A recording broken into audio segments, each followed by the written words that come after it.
안녕하세요. 오늘은 간경변증이라는 좀 무겁게 들릴 수도 있는 주제인데요. 여기에 대해서 아주 깊이 파고 들어보겠습니다. 네, 저희가 받은 여러 의학 자료들을 토대로 해서 이 간경변증이 도대체 뭔지, 또 왜 생기는 건지, 그리고 어떤 심각한 문제들을 일으킬 수 있는지 그 핵심 정보들을 명확하고 좀 흥미롭게 전달해 드리려고 합니다. 네, 좋습니다. 사실 시작하기 전에 좀 놀라운 점이 간경변증에 항상 이렇게 뭐랄까 되돌릴 수 없는 상태는 아니라고 하더라고요. 네, 맞습니다. 그게 중요한 포인트인데요. 특정 원인이 잘 관리되면 이 성명화된 간 조직도 어느 정도는 회복될 수 있다? 이런 희망적인 이야기부터 좀 시작해 볼까요? 네, 아주 좋은 시작입니다. 간경변증은 기본적으로 간 조직의 구도가 변형되고 그 재생결절이라는 덩어리들이 생기는 상태를 말하는데요. 네. 이게 간세포 기능도 떨어뜨리고 혈류에도 변화를 일으키죠.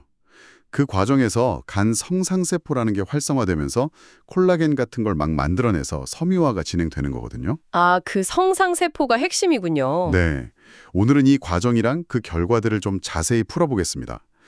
여러분이 간경변증에 대해 깊이 이해하실 수 있도록 돕는 게 목표입니다. 좋습니다. 그럼 먼저 간경변증 기본 개념부터 짚어보죠. 그냥 흔히 간이 딱딱해진다? 이렇게만 알고 있는데 그거랑은 좀 다른가 보네요. 네, 훨씬 복잡하죠. 병리학적으로 보면 섬유화가 아주 진행돼서 간의 정상 구조가 왜곡되고 말씀드린 재생결절이 형성된 상태를 말해요. 네네. 이러면 당연히 간세포 기능은 떨어지고 간 내부의 혈액순환, 즉 혈류에도 변화가 생기게 됩니다. 근데 아까 말씀하신 것처럼 예전에는 이거 한 번 걸리면 끝이다, 비가역적이다 이렇게 생각했는데 원인 질환을 잘 치료하면 섬유화가 좋아질 수도 있다는 게 참 흥미로워요. 그렇습니다. 간이 가진 놀라운 회복력을 보여주는 사례들이죠.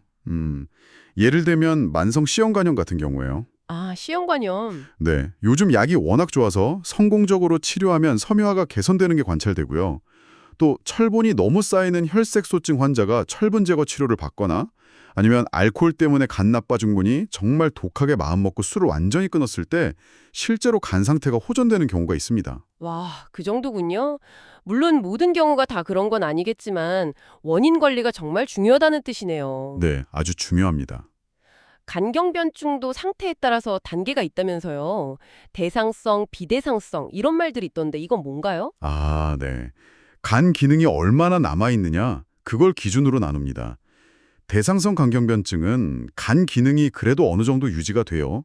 그래서 특별한 합병증 없이 비교적 안정적인 상태고요. 네. 반면에 비대상성 간경변증은 이게 좀 심각한 단계인데 복수가 차거나 아, 배에 물 차는 거요? 네, 아니면 의식이 흐려지는 간성내증, 또 식도 정맥류 출혈 같은 합병증이 이미 발생한 상태를 말합니다.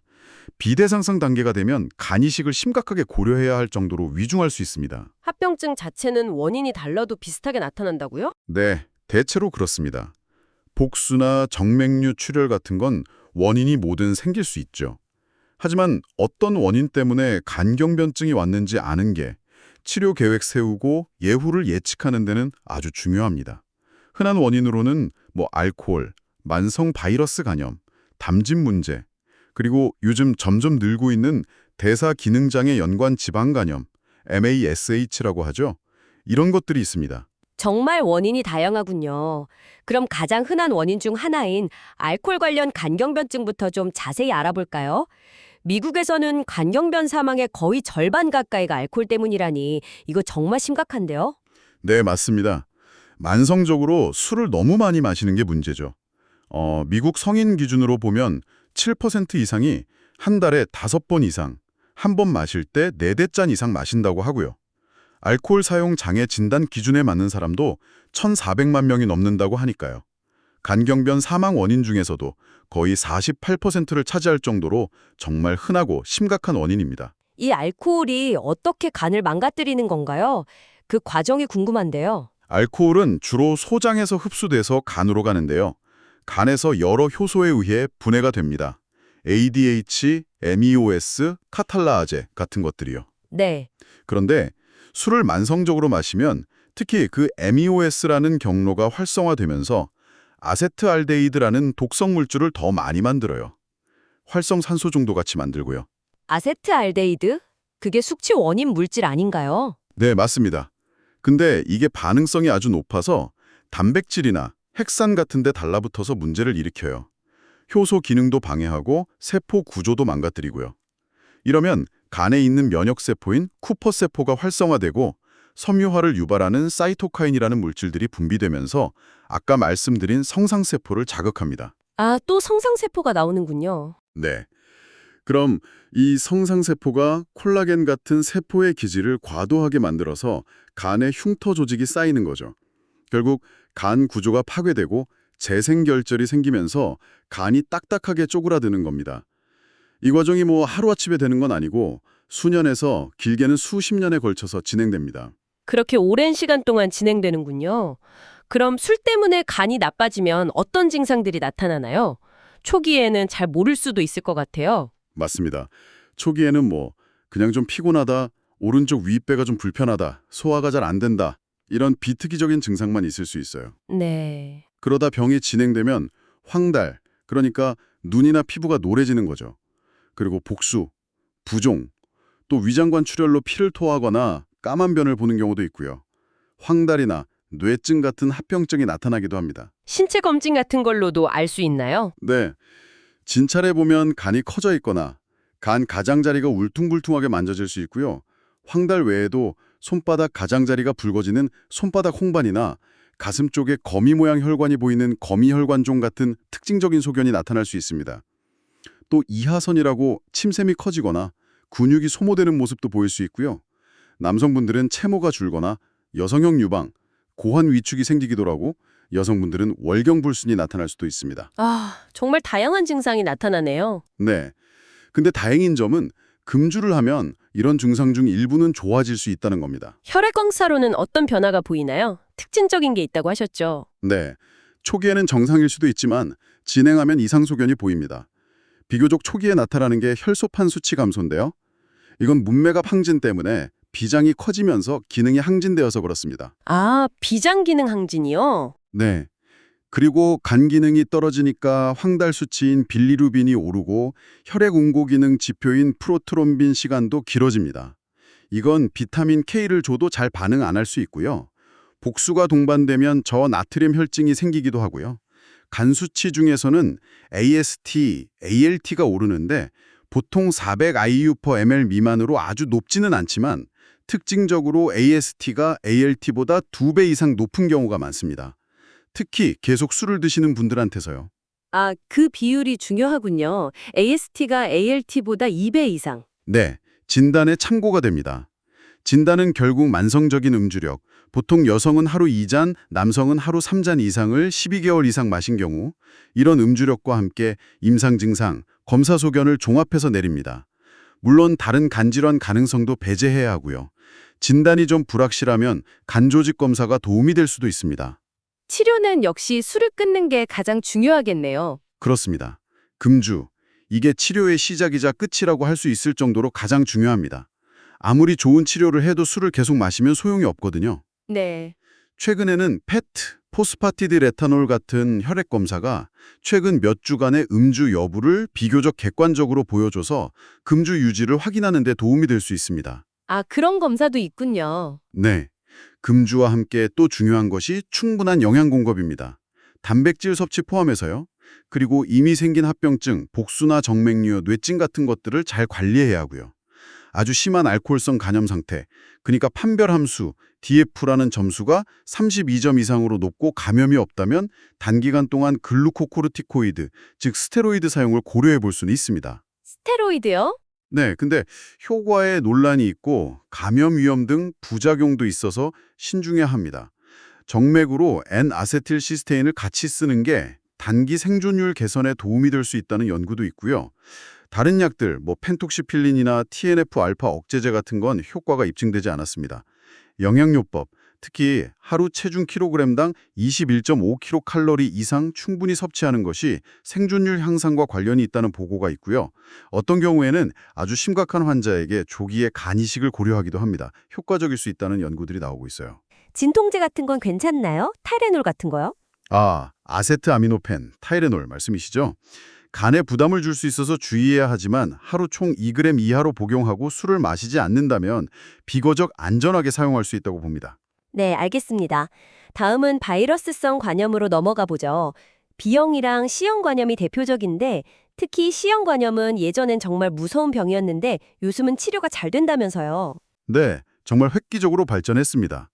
C형 간염 HCV는 감염자의 약 80%가 만성화되고 이 중 20에서 30%가 20년에서 30년에 걸쳐서 간경변으로 진행할 수 있습니다. 음주를 같이 하면 더 빨리 진행하고요. 네. 전 세계적으로 1억 7천만 명 정도가 감염된 것으로 추정될 정도로 흔한 병이었는데 과거에는 인터페론 주사 같은 치료가 힘들고 효과도 제한적이었거든요. 근데 요즘은 직접작용 항바이러스제 DAA라고 부르는 경구약물이 개발돼서요. 보통 8주에서 12주 정도 약만 먹으면 95% 이상 완치가 가능합니다. 부작용도 훨씬 적고요. 와, 95% 이상 완치요. 정말 대단하네요. 네, C형 간염 바이러스 제체는 세포를 직접 파괴하지는 않고 우리 몸의 면역 반응 때문에 간 손상이 오는 걸로 생각되는데요. 어쨌든 바이러스를 없애면 간 손상 진행을 막고 섬유화도 개선될 수 있습니다. 간 조직 검사를 해보면 문맥염증이나 소엽 손상 같은 소견과 함께 간경변 소견이 보이는데 유전자 사명 같은 경우는 지방간이 동반되는 경우가 흔합니다. 그럼 B형 간염은 어떤가요? B형은 아직 완치는 어렵다고 들었는데요. 네, B형 간염 HVV는 성인이 감염되면 약 5% 정도만 만성화됩니다. 근데 어릴 때 감염되면 만성화율이 훨씬 높죠. 전 세계적으로 3다 4억 명 정도 감염자가 있는 걸로 추정되고요. 네. 만성화된 환자의 약 20% 정도가 간경변으로 진행할 수 있습니다. B형 간염은 아직 바이러스를 완전히 제거하는 완치 개념은 아니지만 테노포비르나 엔테카비르 같은 아주 효과적인 항바이러스제가 있습니다. 이 약들은 내성 위험이 낮아서 선호되는데요. 꾸준히 복용하면 바이러스 증식을 강력하게 억제해서 간 수치를 정상화시키고 HBV DNA 수치를 낮추고 조직학적으로도 염증이나 섬유화를 개선시키는 효과가 있습니다. 아, 약으로 조절이 잘 되는군요. 네, 심지어 비대상성 간경변 환자도 약물 치료를 잘 받으면 대상성 상태로 회복될 수도 있습니다. 평생 약을 먹어야 하는 경우가 많긴 하지만 꾸준히 관리하면 간경변 진행이나 간암 발생 위험을 크게 낮출 수 있습니다. 바이러스 간염 진단은 어떻게 하나요? 네, 만성관질환 증상, 피로나 권태감, 우상복부 통증 같은 게 있을 수 있고요. 진단을 위해서는 혈액 검사가 필수적입니다. C형 간염은 HCV RNA 정량 검사나 유전자형 검사를 하고 B형 간염은 HBsAg, HBgAg, 안티-HBAg 같은 혈청 표지자 검사와 HBV DNA 정량 검사를 시행합니다. 알겠습니다. 자, 다음으로 자가면역 간염이나 요즘 정말 많이 얘기되는 지방 간염, MSH도 간경변의 원인이 될 수 있다고요. 그렇습니다. 자가 면역 간염, AIH는 우리 몸의 면역계가 간을 공격하는 병인데요. 진단될 때 이미 간경변 상태인 경우도 꽤 많습니다. 아, 처음부터요? 네. 만약 염증이 활동적이지 않고 이미 다 진행돼서 버른아웃된 상태라면 면역 억제제 효과가 좀 적을 수 있지만 활동성 염증이랑 간 수치 상승이 동반된 간경변 환자는 면역 억제 치료로 효과를 볼 수 있습니다. 자가항체 검사, ANA, ASMA가 진단에 도움이 되고요. 그리고 MSH, 이게 요즘 정말 문제라면서요? 네, 정말 큰 문제입니다. 대사기능장애 연관 지방간염, MSH. 예전엔 비알코올성 지방간염이라고 불렀죠. 이게 비만 인구가 늘면서 간경변으로 진행하는 사례가 정말 급증하고 있어요. 네. 과거에는 원인을 잘 몰라서 원인불명 간경변, 크립토제닉 스로시스라고 진단된 경우들이 많았는데 아마 상당수가 진행된 MSH였을 것으로 추정됩니다. 아, 숨어있던 원인이었군요. 네. 비만, 당뇨, 고지혈증 같은 대사증후군과 아주 밀접한 관련이 있고요. 단순히 간에 지방만 낀 상태, 지방간을 넘어서 염증과 섬유화가 같이 생기면 MSH라고 부르는데 이게 오래되면 간경변, 심지어 간암까지 갈 수 있습니다. 합병증 관리는 다른 원인의 간경변과 비슷하게 이루어집니다. 생활습관 개선이 중요하겠네요. 네, 체중 감량, 식단 조절, 운동이 기본입니다. 아직 MSH 자체에 대한 효과적인 약물 치료는 제한적입니다. 그렇군요. 담즙 배출에 문제가 생기는 경우도 있다고 하셨죠? 원발성 담즙성 담관염, PBC이랑 원발성 경화성 담관염이요. 간에 정체되면 간 손상을 일으키는 담즙 정체성 간경변증인데요. 대표적인 게 두 가지입니다. 첫 번째가 원발성 담즙성 담관염, PBC입니다. 이건 주로 간 내부의 작은 중간 크기 담관들이 면역계의 공격을 받아 파괴되는 병이에요. 인구 100만 명당 100, 200명 정도 발생하고 주로 중년 여성에게 흔합니다. 50세 전후에 많이 진단되고요. 원인은 아직 잘 모르는 건가요? 네, 원인은 아직 불명확합니다. 특징적으로 항미토콘드리아 항체 AMA라는 자가 항체가 환자의 95% 이상에서 양성으로 나옵니다. 이게 진단에 아주 중요한 표지자죠. 증상은 어떤가요? 요즘은 건강검진에서 우연히 발견되는 무증상 환자가 늘고 있는데요. 증상이 있다면 아주 심한 피로감, 이게 간 상태랑 꼭 비례하진 않아요. 그리고 가려움증, 소양증이 특징적입니다. 50% 정도에서 나타나고 밤에 심해지는데 황달보다 먼저 나타나면 예후가 좀 안 좋을 수 있습니다. 진행하면 황달, 간이나 비장 비대, 복수 부종 같은 간경변 증상도 나타나고요. 피부색이 좀 검게 변하거나 눈꺼풀이나 피부에 지방 침착, 황색종이 생기기도 하고 뼈가 약해져서 통증이 있을 수도 있습니다. 검사 소견은요? 담즙 정체 효소인 ALP, GGT 수치가 주로 올라가고 ALT/ST는 경미하게 상승할 수 있습니다. 혈중 IgM이라는 면역 글로불린이 증가하는 경향이 있고요. 진행하면 빌리루빈 수치가 오르고 혈소판이나 백혈구수가 감소합니다. 치료는 어떻게 하나요? 네, 다행히 치료제가 있습니다. 울소도 기옥실릭산, 줄여서 UDCA라는 약인데요. 하루 체중 킬로그램당 13에서 15mg을 복용하면 생화학적 수치나 조직 소견을 개선하고 병의 진행을 늦추는 효과가 있습니다. 특히 조기에 치료 시작할수록 효과가 크고요. UDCA에 반응이 좋지 않으면 오베티콜릭산 같은 다른 약을 고려해 볼 수 있는데 이건 문맥고혈압이 동반된 간경변 환자에게는 금기라서 주의해야 합니다. 피로감은 치료가 좀 어렵고요. 가려움증에는 항히스타민제나 다른 약들을 써볼 수 있습니다. 골밀도 검사도 정기적으로 하고 칼슘 비타민 D 보충, 필요하면 비스포스포네이트 같은 골다공증 약을 씁니다. 황달이 심하면 지용성 비타민 결핍 검사도 하고요. 결국 비대상성 단계로 진행하면 간 이식을 고려해야 합니다. 그럼 다른 하나 원발성 경화성 담관염 PSC는 어떤 병인가요? 원발성 경화성 담관염 PSC, 이것도 원인 불명인데요. PBC와는 달리 간 안팎의 크고 작은 담관들 전체에 걸쳐서 염증과 섬유화가 진행되는 병입니다. 결국 담관이 좁아지고 막히면서 담즙 정체, 간경변, 문맥고혈압, 간부전으로 진행하게 되죠. 이건 특징이 뭔가요? 가장 큰 특징 중 하나는 염증성 장질환, 특히 궤양성 대장염을 동반하는 경우가 매우 흔하다는 겁니다. 60에서 80% 정도에서 같이 발견돼요. 그래서 PSC 진단 시에는 대장 내시경 검사를 꼭 권장합니다. 아, 장 질환이랑 관련이 깊군요. 네. 그리고 또 중요한 건 담관암 발생 위험이 상당히 높다는 점입니다. 정기적인 감시 검사가 필요하고요. 증상으로는 피로나 가려움증, 지방변, 지용성 비타민 결핍 등이 나타날 수 있습니다.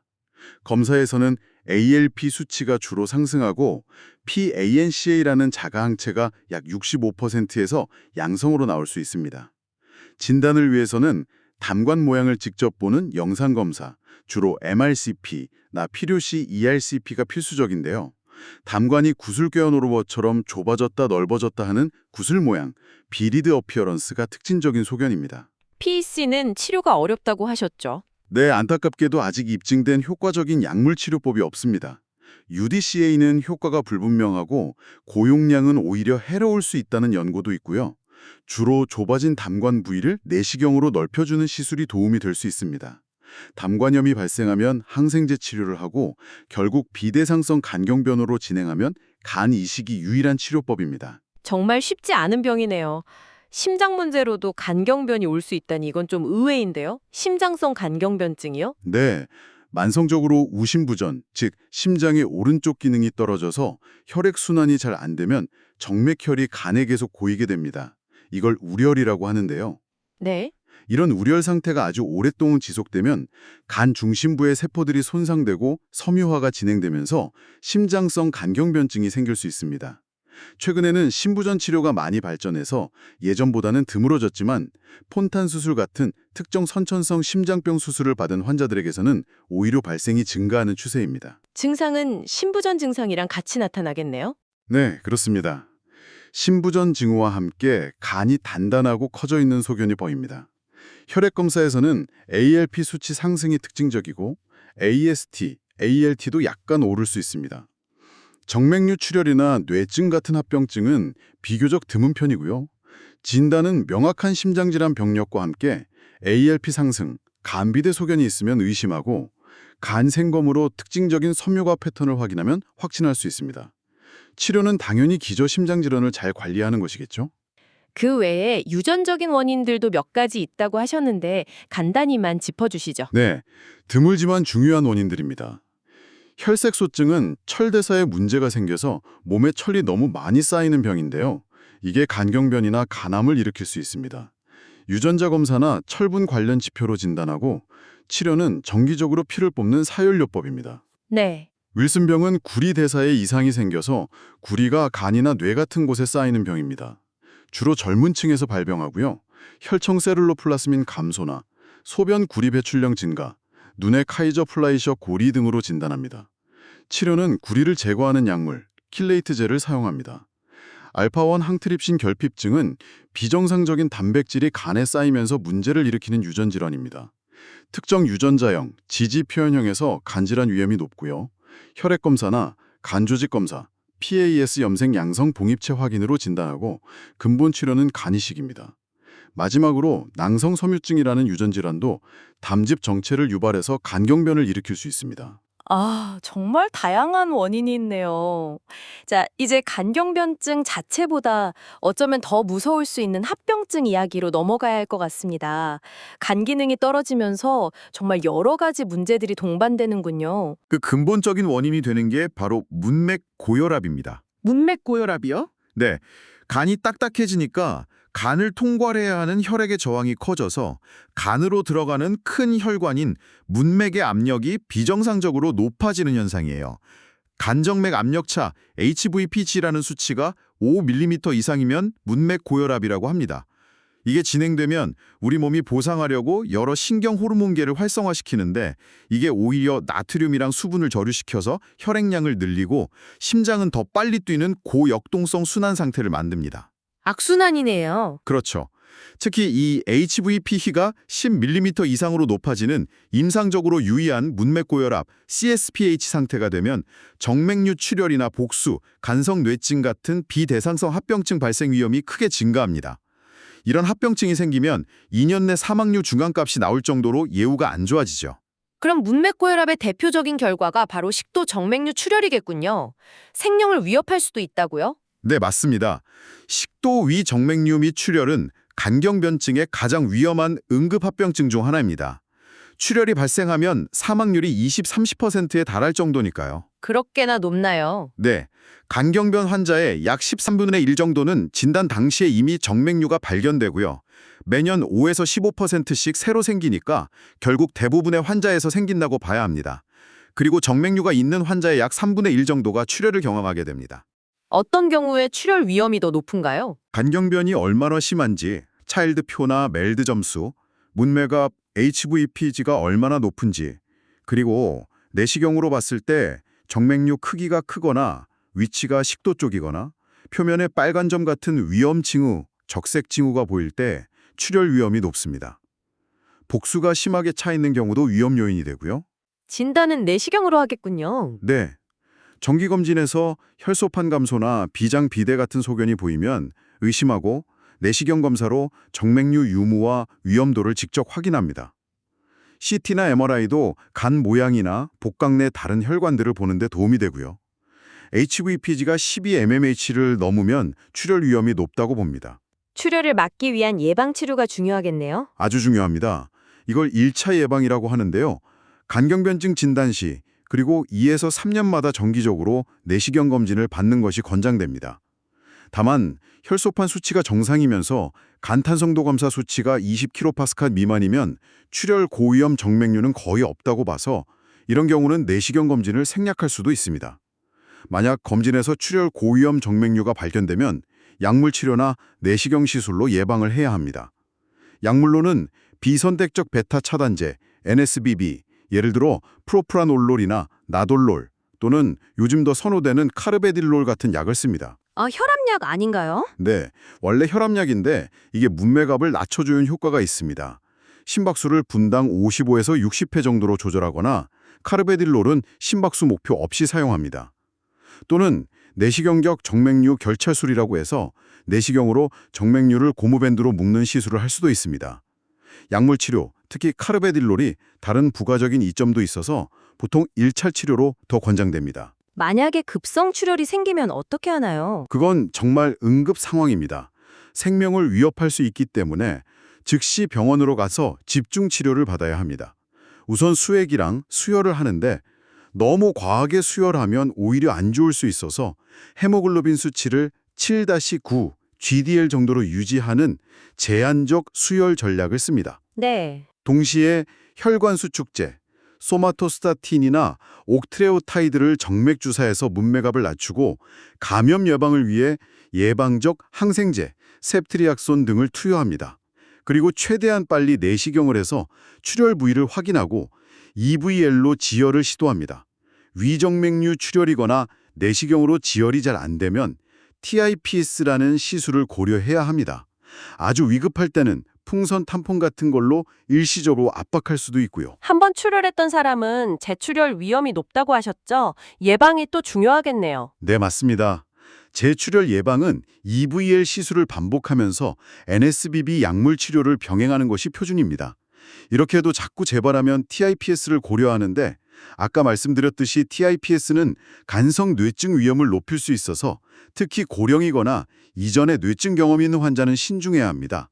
위정맥류의 경우는 BRTO라는 다른 시술도 고려해 볼 수 있고요. TIPS 시술 받은 환자는 시술 부위가 막히지 않는지 정기적으로 초음파 검사를 해야 합니다. 네, 알겠습니다. 다음 합병증으로 넘어가서 복수, 배에 물 차는 거요. 이것도 간경변 환자분들한테 흔한 증상이죠. 이건 왜 생기는 건가요? 복수는 복광 안에 비정상적으로 체액이 고이는 현상인데요.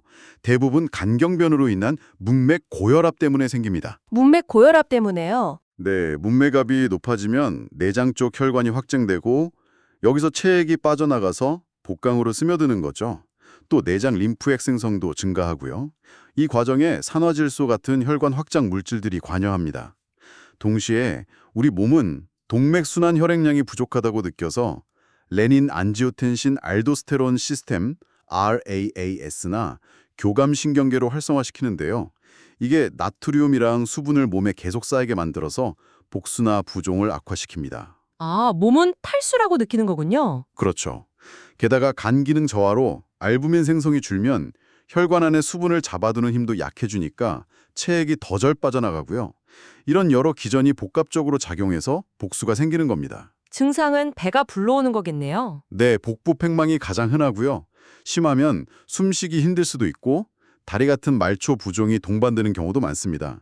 영양실조나 근육 소모, 피로감도 흔히 같이 나타나고요. 진단은 어떻게 하나요? 보통 신체 검진으로 옆구리가 불룩하거나 배를 쳤을 때 출렁이는 느낌, 파동, 누웠을 때 옆구리 쪽에서 둔탁듦이 들리는 이동타금 같은 걸로 의심할 수 있고요. 초음파나 CT 같은 영상검사가 확실히 확인할 수 있습니다. 복수가 처음 진단되면 원인 감별이나 감염 여부 확인을 위해 복수 천자를 하는 것이 권장됩니다.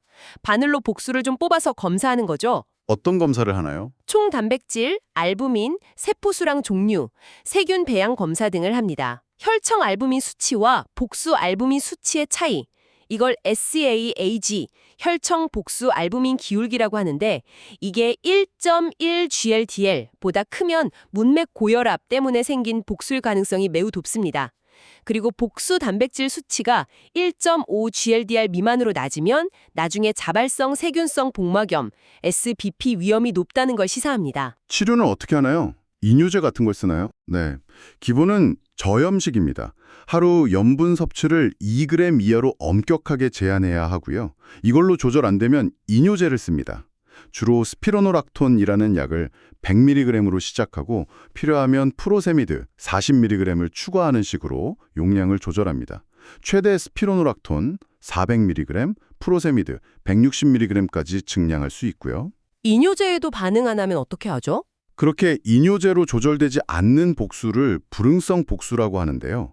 이 경우에는 반복적으로 대량 복수 천자, LVP, 즉 한 번에 많은 양의 복수를 뽑아주는 치료를 하거나 아까 말씀드린 TIPS 시술을 고려합니다. LVP로 5리터 이상 많은 양을 뽑을 때는 혈압 떨어지는 걸 막기 위해 리터당 6에서 8g 정도의 알부민을 정맥 주사해야 하고요. TIPS는 복수 조절에는 효과적일 수 있지만 생존율 자체를 개선한다는 증거는 없고 뇌증 위험이 있죠. 복수가 생기기 시작하면 2년 생존율이 50% 미만으로 떨어질 정도로 예후가 안 좋은 신호이기 때문에 간이식 가능성을 적극적으로 고려해야 합니다. 그리고 NSAIDs 같은 소염 진통제나 아미노글리코사이드 계열 항생제처럼 신장에 안 좋은 약은 피해야 하고 ACE 억제제나 ARB 같은 혈압약도 신중하게 사용해야 합니다. 그 복수에 감염이 생기는 자발성 세균성 복막염, SBP도 위험하다고 하셨죠. 네, 자발성 세균성 복막염 SBP. 이건 복각 내에 뚜렷한 감염 원인이 없는데 복수가 세균에 감염되는 아주 심각한 합병증입니다. 입원한 간경변 환자의 최대 30%에서 발생할 수 있고 사망률도 25%에 달할 정도로 위험합니다. 왜 생기는 건가요? 주로 장내 세균이 약해진 장점막을 뚫고 복각 내로 이동하는 세균 전위, 트랜슬로케이션이 주된 기전으로 생각됩니다. 그래서 대장균 같은 장내 세균이 가장 흔한 원인균이고요. 진단은 복수 검사로 하겠네요. 네, 복수천자를 해서 백혈구 검사를 했을 때 절대 호중구수가 마이크로리터당 250개 이상이면 SBP로 진단합니다. 세균 배양 검사도 중요한데 혈액 배양병에 복수를 직접 넣어서 배양하면 검출률을 높일 수 있습니다. 증상은 발열이나 의식 변화, 백혈구 증가, 복통, 갑작스러운 신기능 악화 등 다양하게 나타날 수 있는데 아무 증상이 없는 경우도 있어서 복수가 있는 환자가 갑자기 안 좋아지면 항상 의심하고 복수천자를 해야 합니다. 치료는 항생제겠군요. 네, 의심되면 즉시 경험적으로 3세대 세팔로스포린 같은 광범위 항생제를 정맥 주사로 시작해야 합니다. 보통 5일 정도 치료하고요. 중요한 건 항생제 치료와 함께 알부민을 정맥 주사하는 겁니다. 첫날 체중 킬로그램당 1.5g, 셋째 날 1.0g을 투여하면 신부전 발생 위험을 줄이고 생존율을 향상시킨다는 보고가 있습니다. 그리고 정맥류 출혈이 있을 때도 SBP 예방을 위해 항생제를 투여하고요. SBP가 한번 발생했던 환자는 재발 위험이 매우 높기 때문에 회복 후에 퀴놀론 같은 항생제를 예방적으로 계속 복용해야 합니다. 정말 위험한 합병증이네요. 다음은 간신증후군 HRS인데요. 간이 나빠지면 콩팥까지 망가진다니 이것도 정말 무서운데요. 네, 간신증후군 HRS. 이건 신장 자체에는 특별한 구조적 문제가 없는데 진행된 간질환 때문에 신장 기능이 급격히 나빠지는 기능적인 신부전 상태를 말합니다. 진행성 간경변이나 급성 간부전 환자의 약 10% 정도에서 발생할 수 있고요. 왜 생기는 거죠? 정확한 기전은 아직 복잡하고 불명확하지만 간경변이 심해지면 전신 혈관 저항은 감소하는데 신장 혈관 저항은 오히려 증가하는 등 혈액학적 이상이 동반됩니다. 결국 신장으로 가는 혈류량이 줄어들어서 기능이 떨어지는 것으로 생각됩니다.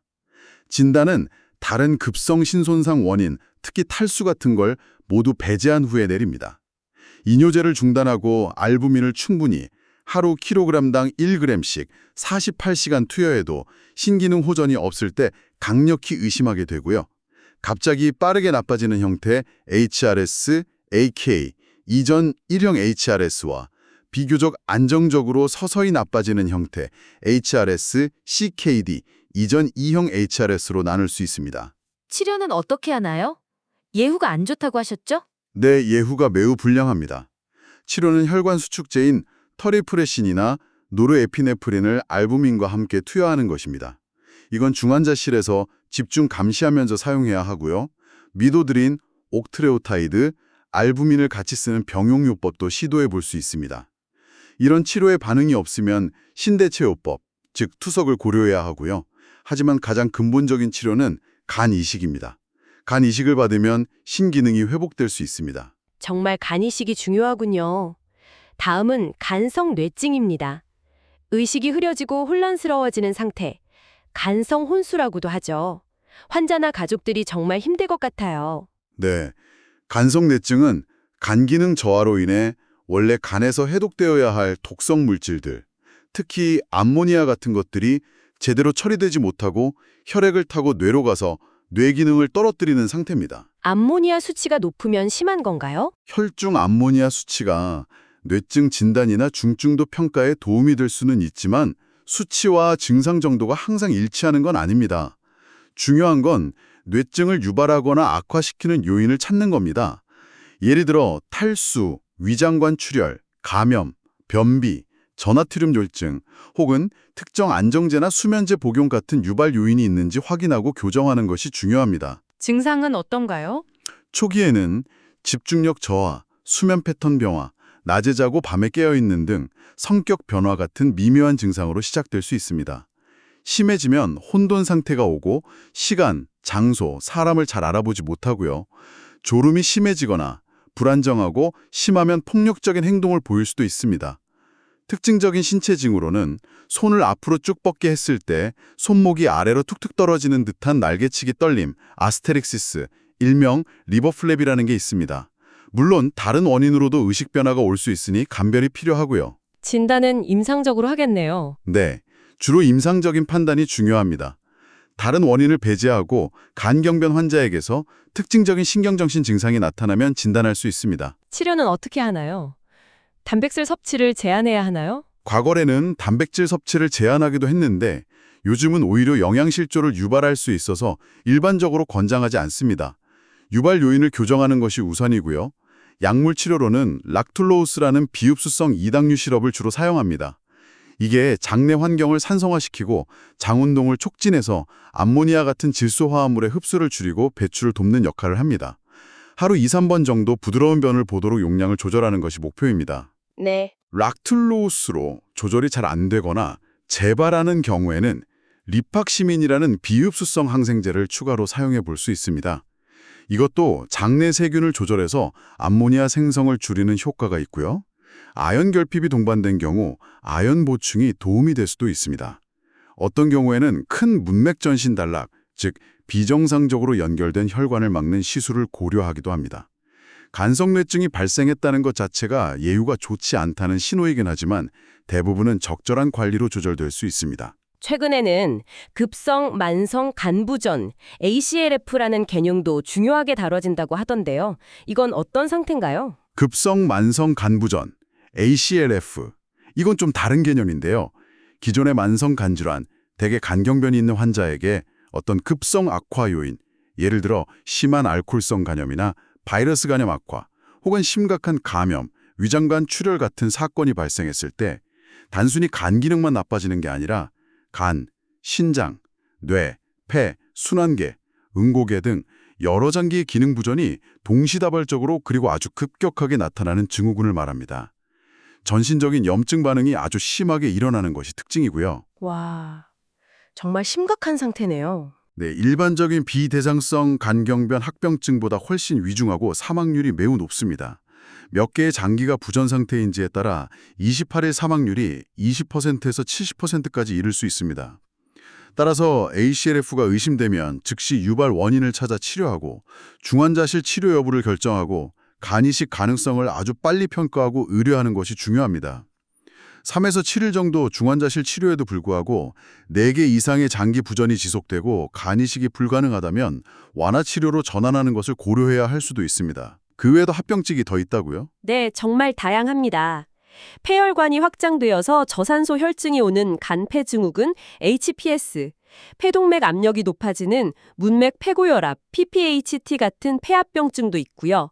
또 영양실조와 근감소증, 셀코페니아도 매우 흔하고 예후에 중요한 영향을 미칩니다. 그래서 충분한 에너지와 단백질 섭취, 그리고 운동을 병행하는 것이 중요합니다. 혈액 응고 기능도 단순히 아예나 수치만 보고 판단하기 어려울 정도로 복잡한 균형 상태에 놓이게 되고요. 뼈가 약해지는 골 질환, 특히 담즙 정체성 간경변에서 흔합니다. 그 외에도 빈혈이나 백혈구, 혈소판 감소 같은 혈액학적 이상 등 정말 전신에 걸쳐 다양한 문제가 생길 수 있습니다. 와, 정말 간경변증이라는 병이 얼마나 복잡하고 심각한지, 그리고 그 합병증 관리가 얼마나 중요한지 절실히 깨닫게 되는 시간이었습니다. 오늘 이야기를 좀 정리해보면요. 간경변증은 알코올, 바이러스, 지방간 등등 정말 다양한 원인으로 생길 수 있고, 일단 발생하면 문맥 고혈압을 시작으로 해서 식도정맥류 출혈, 복수, 간성 뇌증, 감염, 심부전 등 생명을 위협하는 여러 합병증으로 이어질 수 있다. 이게 핵심인 것 같고요. 네, 맞습니다. 하지만 동시에 C형 간염처럼 완치가 가능해진 경우도 있고, 또 알코올성 간질환에서는 금주를 통해 병의 진행을 막거나 심지어 일부 회복까지 기대할 수 있다는 그런 희망적인 측면도 있다는 것을 기억해야겠네요. 네, 그렇습니다. 그래서 가장 중요한 것은 역시 원인을 정확히 파악하고 그 원인에 맞는 치료, 금주든 항바이러스제든 면역 억제든 이런 치료를 꾸준히 받는 것입니다.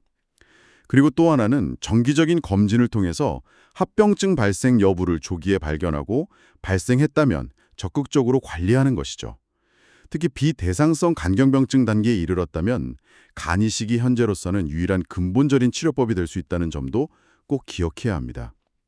오늘 저희가 나눈 이런 정보들이 여러분께서 간경변증을 이해하시는데 실질적인 도움이 되었기를 바랍니다. 네, 오늘 정말 깊이 있는 설명 감사드립니다. 마지막으로 청취자 여러분께 질문 하나를 던지면서 마무리할까 합니다.